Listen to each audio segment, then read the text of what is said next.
Right. So I want to thank David for that very kind introduction and also for this invitation to come to lovely Barcelona. I'm glad to see so many people here on a beautiful sunny summer's day. I was a little bit concerned about that. So yeah, I'm going to be talking about personality in DSM-5 and beyond. And before I can tell you about what actually happened there, I should offer a few basic disclaimers. First of all, I want to point out that I was an active participant in the DSM-5 process, but I want to be clear that my personal views are not the views of any specific organization, and as you'll soon find out, they're definitely not the views of the American Psychiatric Association. And my service to the DSM-5 ended in December of 2012, so I no longer have any official affiliation with the APA. I also want to point out that some of the material that's included in this is actually copyrighted by the APA, and I have permission to use that in presentations of this sort. But they very jealously guard their copyright, and that's actually an interesting part of the story that I'm about to tell you. So a place to begin this story of how personality plays out in the current DSM is to start with the traditional medical or categorical perspective on what psychopathology is. This is a paradigm that really comes from the field of psychiatry, and it's well embodied by the DSM-4, which was the manual until just a few months ago. And in this approach to thinking about pathology, mental disorders are understood as polythetic dichotomies. And I'll unpack those words a little bit for you. So mental disorders within the sort of standard psychiatric paradigm are polythetic dichotomies that are created by committees of clinicians who have a certain kind of expertise with a certain kind of clinical population. And by polythetic, what I mean is that many combinations of symptoms lead to the same categorical label, right? So polythetic, right? There are many criteria listed, and various combinations of those are assumed to be fungible or interchangeable, right? Various combinations lead you to have the same diagnostic profile. And an example that's common in something like the DSM is that any 5 of 9 symptoms might be required for a diagnosis, right? So the diagnostic text would list, 9 things, and it would be said there that if you have any 5 of those, then you're a member of this category. And actually, all DSM-4 personality disorders are polythetic in this way, right? They all involve around 9 or 10 particular criteria and a threshold sitting at about more than half of the criteria being present to assign the diagnostic label. And by dichotomy, I mean either the patient has the diagnosis or doesn't have the diagnosis. So within the classical psychiatric paradigm, no grades of severity are possible, right? So the idea is that there exist categories in nature, and there are a certain finite number of indicators, right, or symptoms or criteria, and there's a threshold on those, and beyond that threshold, you're a member of that category. Below that threshold, you are not, and proximity to the threshold is assumed to have little clinical meaning. So an example would be if you had 5, 6, 7, 8, or 9 symptoms of a particular personality disorder that consists of 9 criteria, then you, in fact, have that personality disorder. But if you have 0, 1, 2, 3, or 4 symptoms, you do not have that personality disorder, right? So that's the standard paradigm in psychiatry, and it's embodied by the DSM-4. So the DSM-4 personality disorders model consists of 10 of these polythetic dichotomies, plus the idea of personality disorder not otherwise specified. And they're divided into 3 clusters. The first cluster in DSM-4 is the odd or eccentric disorders. And those are schizoid, which is sort of a pattern of withdrawal from other people. Schizotypal, which is a tendency to have odd or unusual thoughts and beliefs that are culturally inappropriate.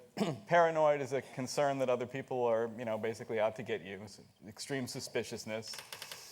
Cluster B is the dramatic or erratic cluster. It includes borderline, which is a very complex construct, right? The word traces back to the analytic literature. And it describes a pattern of problems with impulse control, problems with identity formation, emotional dysregulation, self-harm, really a diverse list of very serious problems.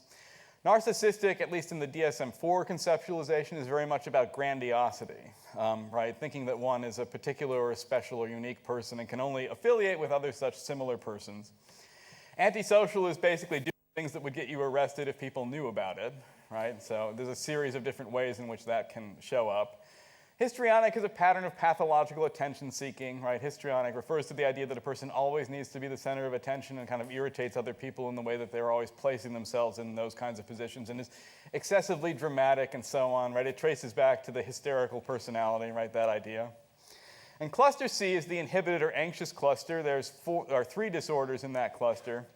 Avoidant is a pattern of not wanting to engage socially out of fear that other people won't like you, right? So it's very similar. It's essentially the same thing as generalized social phobia in DSM, language.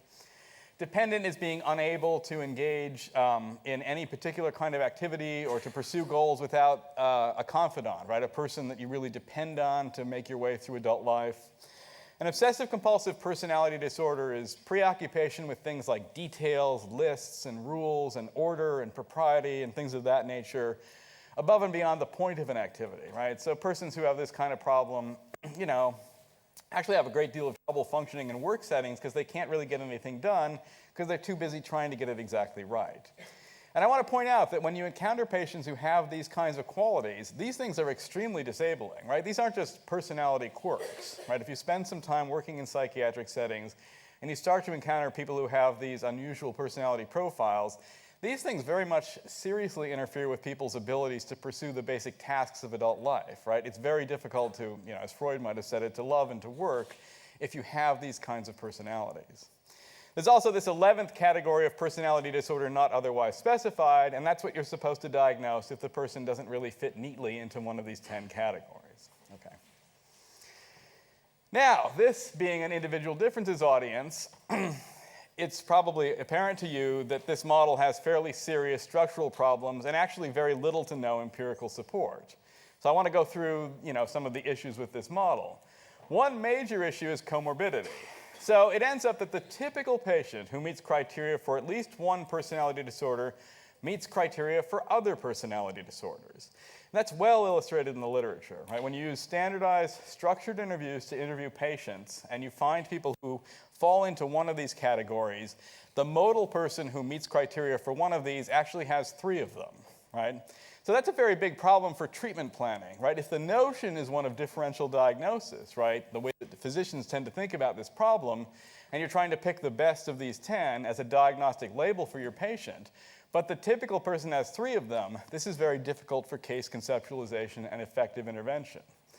These thresholds that I've told you about are actually completely arbitrary. So I asked repeatedly as I was involved in the DSM how the thresholds were set, and the only answer I was ever given is that people can remember about more than half, right? So, people can remember 7 plus or minus 2 things, and they can remember the idea that, maybe more than half of those is what would get you into a category. But there's no empirical basis for these thresholds. There's a great deal of heterogeneity within these categories, which you can imagine would happen just simply because of the permutations of the criteria, right? So 256 ways to meet criteria for borderline, for example, because there's 9 things and a threshold of 5 of 9. So there's an extensive diversity of presentations within what are supposed to be putatively coherent groups, right? And that makes research on these things very difficult to interpret. If you found cases of DSM-4 borderline and compared them to controls, it's not entirely clear what's driving those findings because the typical case of borderline, right, is a person who has other disorders, right, the comorbidity problem, plus there's all this heterogeneity of presentation within what is supposed to be a coherent and tight category. There's no evidence for the 3-cluster scheme. That won't be surprising to people who study individual differences, but there's no individual difference model that I'm aware of that posits that things are organized into those 3 specific clusters. And when people have examined that, either using variable-centered or person-centered methods, there's no evidence that the disorders group into those particular 3 groupings. Actually, what happens, and this is, sort of prima facie evidence for the relevance of individual differences, is that these PD variables act as indicators of the dimensional structure of personality in psychopathology. So when you do something like factor analyze those 10 dichotomous variables, what you get is kind of like the big 4. You tend not to get schizotypia as a separate thing because there's only one indicator variable, right? The only variable that contains that kind of oddity or peculiarity is the schizotypal diagnosis, and with one indicator you can't identify a latent variable, right? See, I can say things like this to people like you, and you understand what I'm talking about, and you can see easily that that's how that works, right? The individual difference space has been divided into 10 artifactual categories, so when you then try to unpack what they're doing empirically, they indicate the variables that we're familiar with in this field. Okay. So as a result of these problems, PD not otherwise specified is actually typically the correct diagnosis, right? So one of the ways I got interested in this is I was trying to help people, right? I was a clinician, to begin with before I became more of a researcher. And if you do this very systematically, I think there's a good argument that that's the diagnosis you should assign in most cases, right? If the modal case has 3 of these, well, then you can't really assign one with any clarity. And in fact, not otherwise specified becomes technically the correct diagnosis, albeit relatively clinically uninformative. And that's because patients are not to fit in one and only one type. Another problem is that discrete manifest representations of psychopathology variables, right? So those 0-1 dichotomies, right? Think about assigning these diagnoses and creating a data file. Those greatly reduce reliability and validity. My former student, Christian Marcon, did a very nice meta-analysis in the Psychological Bulletin showing this unequivocally across various areas of psychopathology, not just the personality disorders, right? You pick up a great deal of reliability and validity by using continuous variables in psychopathology research.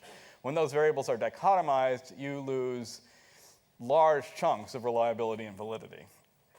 There's no evidence for discrete latent distributions either, right? So from a relatively sophisticated perspective, you could say something like, well, the indicator variables could be continuous or discrete, but the underlying latent structure is conceptually separable from the indicator variables, right? Continuous indicator variables could indicate a discrete latent structure, right? So you can think about things like latent profile analysis, for example, or it could be the other way around, right? Think about an IRT model, for example, where discrete indicator variables are indicating a continuous underlying variable. Well, when these kinds of methods, right, latent variable models with continuous or discrete latent variables, or Paul Meehl's taxometric methods are applied to these kinds of problems, underlying variation in personality is pretty consistently empirically continuous, right? So my reading of that literature is, particularly as the methods have become better, the evidence for continuity, is even greater, right? There was some hints of taxonicity in some of the earlier literature, particularly for things like schizotopy. But the evidence for that, I think, has become mixed as the methods have been improved. Now, in spite of all of this, right, and I think these are very significant problems, the DSM continues to command tremendous epistemic authority because there's really nothing else to replace it. And this is a big deal, right? So if you look at the way statutes are written in the United States, for example, right, that have to do with disability and so on, it typically refers to the current edition of the DSM, right? So if you're seeking disability for having post-traumatic stress disorder, for example, the laws are written in such a way that that construct is defined by the current DSM. So these are things that really matter in people's lives, and that's the reason why we think we want to work hard to get these things right. And the other problem that corresponds with this is the DSM-4 personality disorders describe behaviors with enormous social costs, right? So in saying these things, about the structural problems with it, it's important to bear in mind that these are very real problems, right? Personality clearly exists. Just spend some time in a clinic, right? This idea of people not having personalities is patently absurd when you walk into the clinic and discover the kinds of people that you encounter and the kinds of problems they encounter in their lives. Right? These things have enormous costs, so figuring out what causes them or how to best think about them is critically important. And borderline personality disorder is a really good example of that, right? So classically speaking, when people are thinking about that disorder, they're typically thinking about the self-harm that goes along with it, and the rates of mortality that go along with that pattern are very high, right? And something like 20% of those patients will ultimately successfully suicide, which is much higher than the population base rate. Right, so if you want evidence for the validity of personality constructs, you don't have to look much further than that, right? Mortality is clearly associated with these variables. And there are numerous active societies devoted to the study and treatment of this, right? It's a bit of a dog's breakfast in terms of what the criteria are, but that doesn't mean that those criteria aren't indicating something that has enormous costs.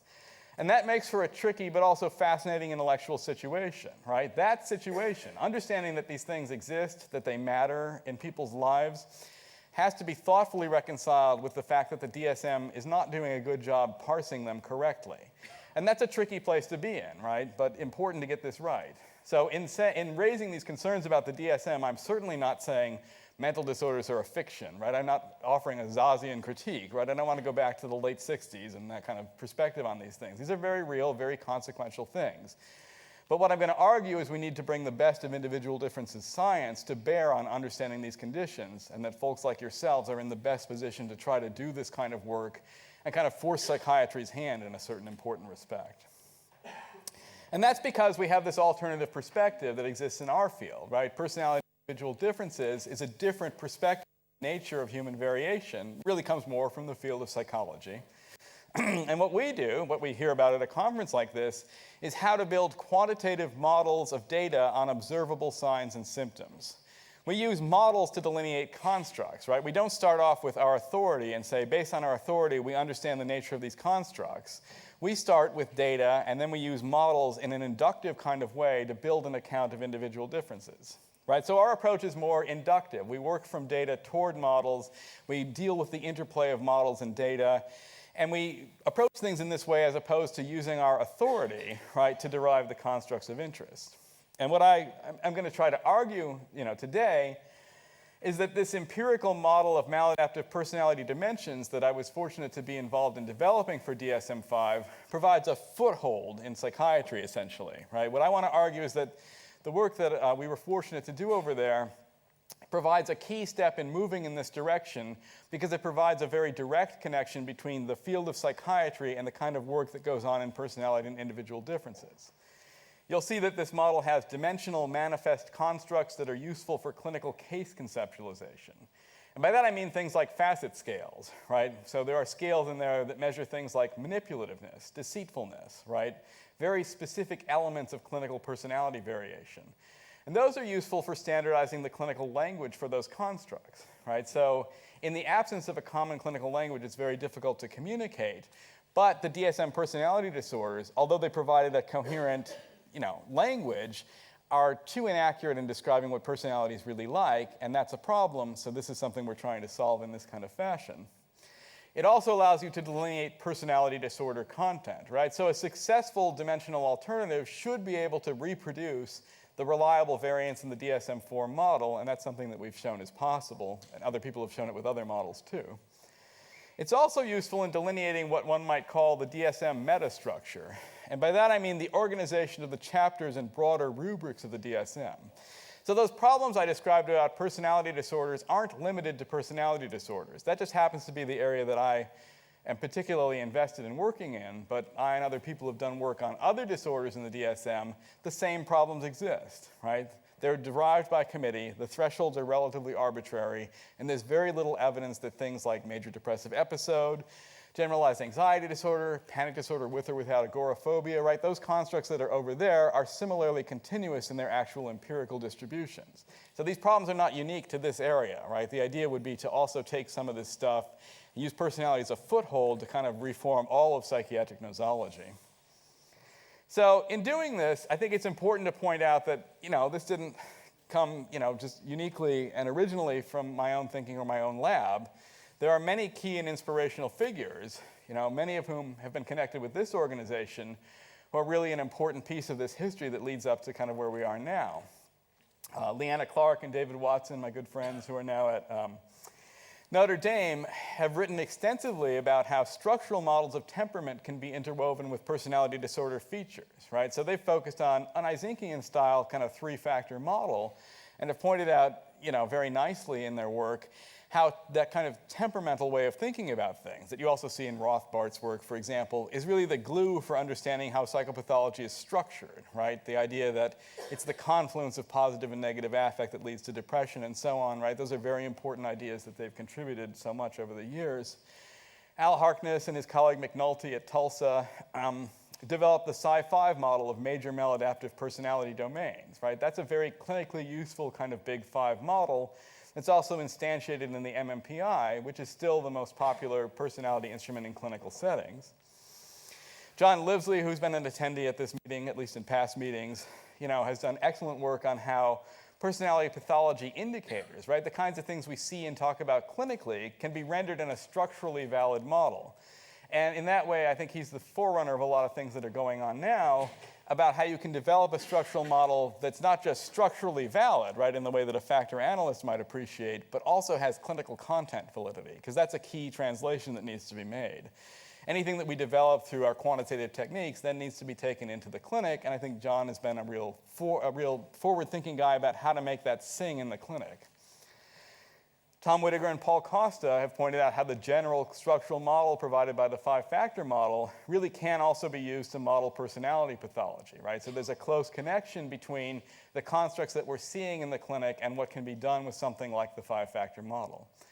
And last, but certainly not least, the founder of this association, Hans Eysenck, really started in a similar place, didn't he, right? So after his PhD, he was working, as I understand it, in a mental hospital and trying to deal with these physicians and saying, look, the kind of stuff that you're bringing me, I could factor analyze it, right? And that's kind of how that whole thing got started in that setting, right? It's the same basic kind of problem, right? The clinical problems can be submitted to quantitative analysis, and you get something very useful out of it. And throughout his career, he was supportive of the idea that there really wasn't this discontinuity between normal and abnormal personality, and pursued a lot of lines of research that sort of illustrated how that was the case. Okay. So a bit about the DSM-5 structure and political process then. So when the DSM-5 was created, or I guess when the American Psychiatric Association wants to make some money, they organize a task force.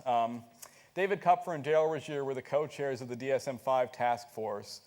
Members of the task force are nearly exclusively research psychiatrists who serve as work group chairs, and interestingly, in the political organization of DSM-5, they're overseen by the APA Board of Trustees, which is more like political appointees, right? So there's this group called the task force that's more like academic psychiatry, and there's this group called the Board of Trustees that's more like kind of the rank and file of American psychiatry, less accomplished in terms of academic things. And the way the politics played out is very interesting because the Board of Trustees inserted themselves in this process in a way where they would have ultimate veto power over the content of it. So that's an important thing to understand in terms of the outcome. Work groups are generally organized by traditional DSM chapter headings like mood, anxiety, substance use disorders. They're generally relatively balkanized and siloed, right? So they're generally very specific in terms of what they're focused on. And personality disorders was one of these work groups for DSM-5. So something important to understand, and we shouldn't be surprised by this, but it's important, I think, to be clear about it, is that the DSM construction process is a political process. And in many ways, that's necessary, because it's necessary to create a provisional diagnostic system that's needed for practical purposes. Right, so imagine taking all the trait theorists who are in the room or at this meeting and saying, okay, come up with a consensus model. Well, it would be very difficult, right, without saying, we'd have to make compromises and we'd have to say, well, this rotation is maybe better than that one. It's a challenging process, right, even when you have data to help you have something to stand on. And so part of the reason that the DSM has to work this way is because there's a book needed, right? The book needs to exist at a certain point because of all the practical things I've been describing, like statutes are written around it. You need something that has billing codes in it so you can get paid for your clinical work. It's needed for these very practical purposes. But at this particular historical moment, it's very interesting. There are real concerns that are very present, certainly in the United States, about the fact that official nosologies might inhibit scientific progress, right? So it's not me just out there on a limb saying these kinds of things about problems with categories and so on, right? The National Institute of Mental Health has basically said, we're not going to support research on DSM categories anymore. We don't believe in them. Instead, we're going to create a neuroscience-based classification system, right? Which is a cool idea, but pretty challenging to actually do it empirically. But nevertheless, that's where their heads are. What they want is, neuroscientific credibility, right, as the basis for diagnosing mental disorder based on dimensional constructs that are derived from, like, cognitive science, for example. So the point I'm just making here is this is a very live issue. Around the time that the DSM-5 was released, Tom Insel, who's the head of NIMH, posted on his blog the idea that this was kind of a travesty and that these were fictive categories, right? He used the word fictional. That's a big deal, right? That was a big, sort of political explosion in the United States. The media got very interested in it. The point just simply being that this is a very sort of live issue in terms of how we're going to think about mental disorder or solve this, major societal problem. Okay, so some events pertinent to personality. Around 2007, the work group was first created, and the first stages of iterations occurred. And some of you might know a bit of this history if you were following along, because it was kind of a mess, right? So portions of the work group spent a great deal of time and political capital on what are called narrative prototypes, right? So this was a bizarre move, really, right? So the DSM-4, as I was saying, has these criteria, but for whatever reason, some portions of the work group said, we don't like criteria, and we also don't like psychometrics because we don't understand that stuff. What we like is lengthy paragraph kind of descriptions of people, and then you rate whether the patient looks like that or not, right? So you can imagine what this stuff looked like, long paragraph descriptions of people with a lot of sort of rich, dynamic kind of language in it, very inferential kinds of constructs, right? And then you judge whether that matches your patient or not. Well, this is a very bad idea, it ends up, because that's been tried before, right? The DSM-2 actually looked quite a bit like that. This is an extremely unreliable way to do psychodiagnosis, because when you look at a lengthy paragraph like that, you don't know where to focus your energies or efforts, like which things have to be present in what combination for me to render this diagnostic judgment. It's very clear that this isn't going to work. So fortunately, other parts of the work group were pursuing this more dimensional psychometric agenda, and we had formal grant support from the APA to do so. And in 2011, at the task force meeting, this stuff kind of came to a head because the task force told the work group that they should stop screwing around with the prototypes and create a real hybrid model. And by that, they meant a hybrid of traditional personality disorders and these sort of new dimensional constructs. And the narrative prototypes get deleted at that stage. Then, in another sort of political upheaval, in 2012, right before this thing was published, it was published in May of this year, the task force and board of trustees made final decisions about DSM-5. The task force ended up endorsing this hybrid model, right? So this is the idea of taking personality dimensions and using them to recreate classical categories. But the board of trustees looked at this stuff and said, this is really very different from DSM-4 and therefore very disturbing to us, right? We're very conservative in the way that we think about things. The public's trust is at stake here. If we start questioning the reality of these categories, you can just imagine the public upheaval, right, and the concerns about the reality of psychiatric diagnosis. So they said, we're going to leave the criteria in DSM-5 in the main section of diagnostic codes exactly the same as it is in DSM-4, thereby basically ignoring 20 years of empirical research and all the work of the work group. And they took the work group model and stuck it in a different section. So when you actually look at the DSM-5, it has two parallel personality disorder chapters. DSM-4 criteria are reprinted verbatim in a section called Diagnostic Criteria and Codes, and the whole work group model is in a section called Emerging Measures and Models. So yeah, that's the current result. DSM-4 personality disorder criteria are reprinted verbatim in section 2. The entire DSM-5 hybrid model is reprinted in section 3, and the official APA perspective on this is that you can have your cake and eat it too, right? So things are exactly the way they were in 1994, apparently, in terms of official diagnostic categories. But now there's this new thing that's sort of wacky, but maybe you're interested in it, right? Is, I guess, their perspective on it. So what do personality disorder diagnoses look like in Section 3, this newer model? There are two major criteria. Criterion A is self and interpersonal dysfunction, right? So that's to recognize the clinical literature on personality disorders, right? So there's a rich clinical literature, really, about how when you're working clinically, the way these things show up or look is that the person has a very incoherent sense of who they are, so they can't pursue goals, for example, in a coherent fashion, and they have a very hard time getting along with other people or being able to function in the world.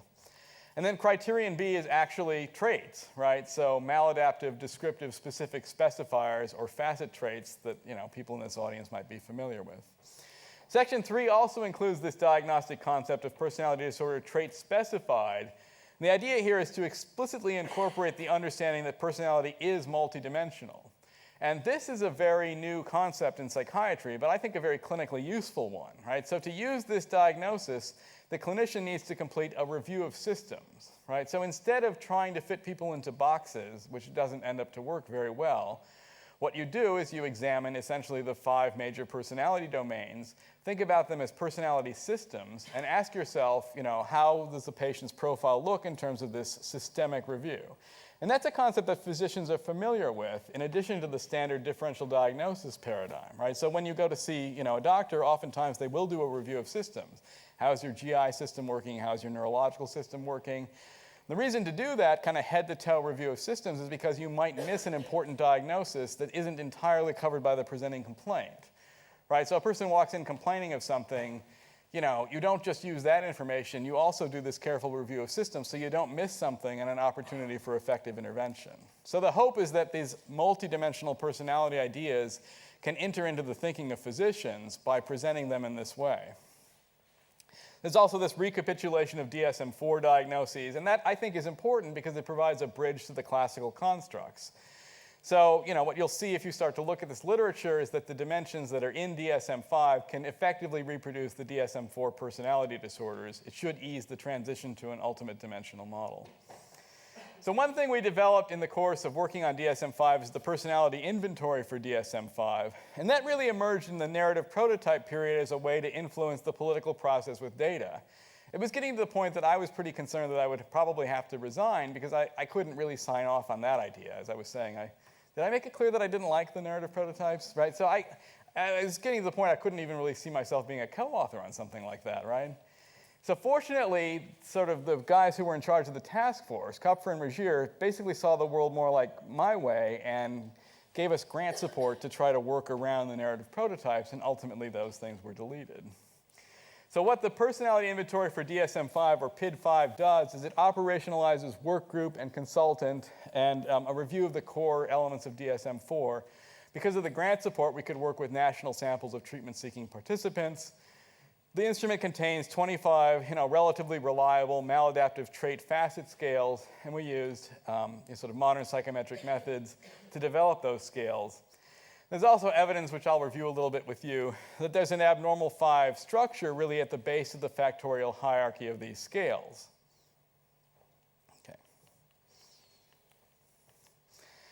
And if you look at kind of the factor structure of the 25 scales of the PID-5, the constructs that emerge tend to look like this. You get a dimension of negative affect versus emotional stability, right, similar to neuroticism in other inventories. A dimension that you might call detachment versus extroversion. You could call it introversion, but introversion has a very complex history in psychiatry, right? So there are still Jungians who are very active. They complained that our use of the word introversion was inaccurate. Recall that Jung's introversion was something more like what we might call openness, right? They were concerned about us, pathologizing introversion, which was a perfectly reasonable way to live. So to recognize that, it was named detachment. There's antagonism versus agreeableness, which is pretty standard 5-factor model language. Disinhibition versus conscientiousness. And then this 5th thing is sort of interesting. Psychoticism versus lucidity, right? That dimension does not look like culture or intellectance or that sort of aspect of openness, right? It's closer to this fantasy proneness aspect of openness, but much more abnormal and maladaptive. So that's kind of what the 5th domain looks like in sort of clinical language. Now, that's a finding. It's not necessarily preordained that you're going to get this factor structure out of this exercise. Of course, I hoped that we would, because what this really does is it presents further evidence that the 5-factor model, or what's called the Psi-5 in the MMPI literature, is out there in nature, right? Remember, we started with work group discussion of what these patients are like, right? And you could argue, well, why did you have to even bother with that exercise? We know about the 5-factor model, but I think it's important to do it within psychiatry, right? Ask psychiatry, what are these patients like? And then figure out the structure of their descriptions of patients empirically and show, lo and behold, what you get out of it is an abnormally flavored 5-factor structure.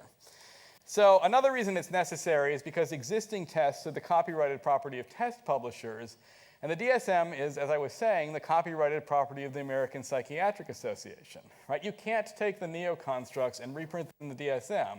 I talked to lawyers about this. It's not something that the APA was comfortable doing, and with fairly good reason, right? PAR publishes the NEO, and that's a proprietary instrument, right? And the APA publishes the DSM and charges you $200 to buy it, and there are things like that that are at stake in this, scientific situation.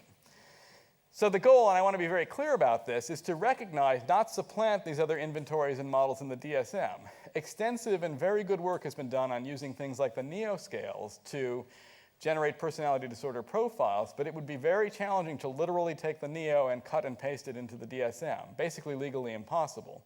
So we've ended up with something that's very close, but not exactly the same as, say, the NEO facets, for example.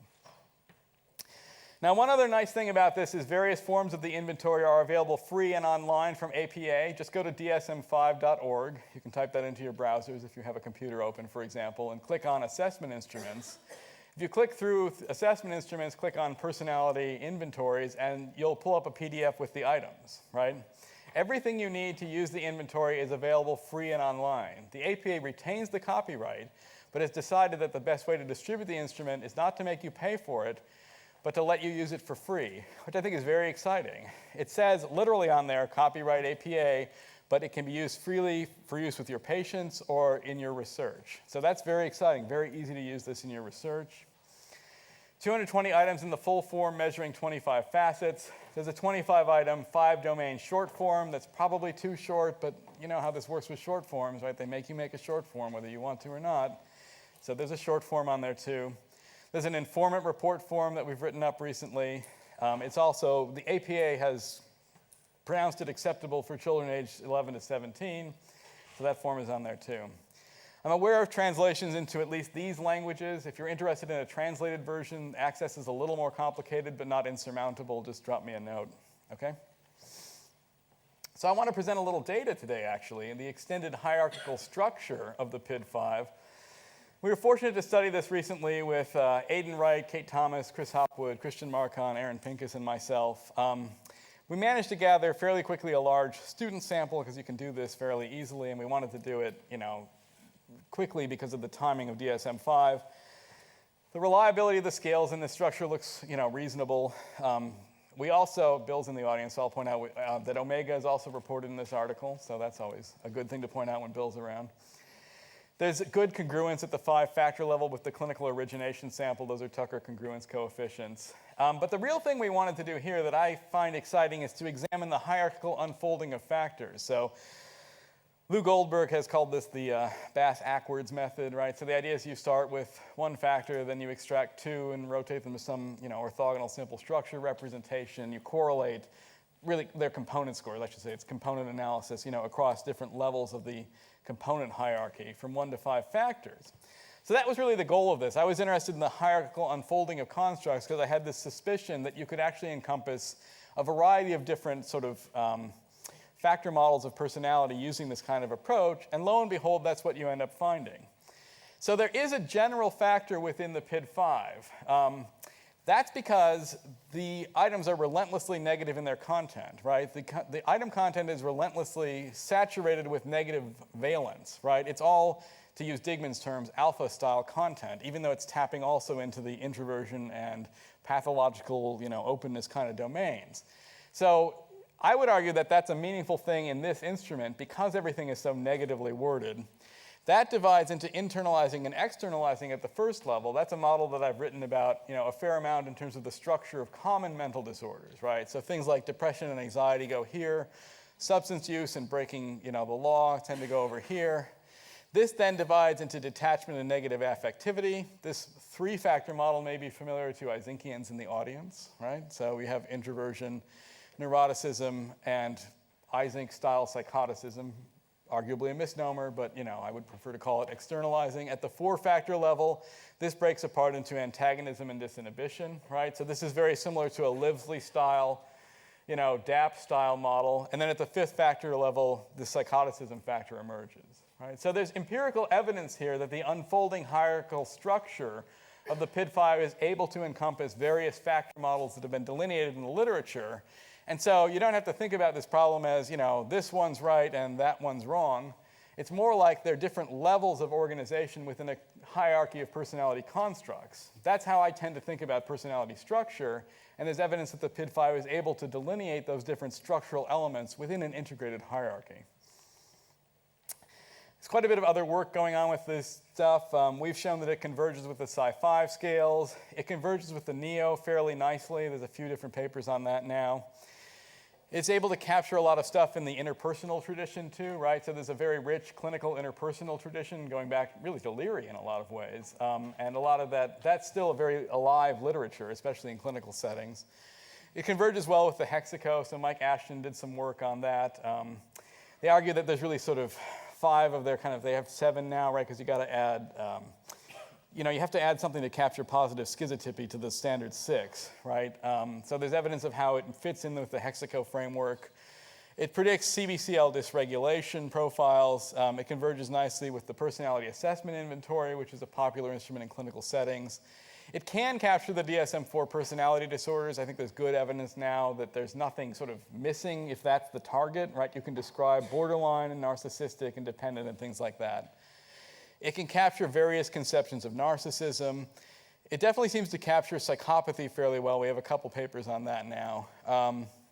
You can actually recover the 5-factor structure from clinician reports. This is a big deal because when this was all being debated, people said, clinicians don't think like that. They don't think in 5-factor terms, right? If you had clinicians rate these traits, you'd get a completely different kind of structure out of their reports. Not the case. We have a paper in Precedent Abnormal showing in a sample of 337 clinicians where they completed, indicators of the 25 facet scales on their patients. The structure of those 25 scales clearly resembles, basically the 5-factor structure. It seems to have adequate structure and validity in adolescence, and a number of these papers are in a special issue of Assessment, the journal Assessment, that Mike Bagby edits, that he put together, that just came out, I guess last month. Okay. So a little bit on current and future directions, and then I'll be happy to answer questions and chat with people.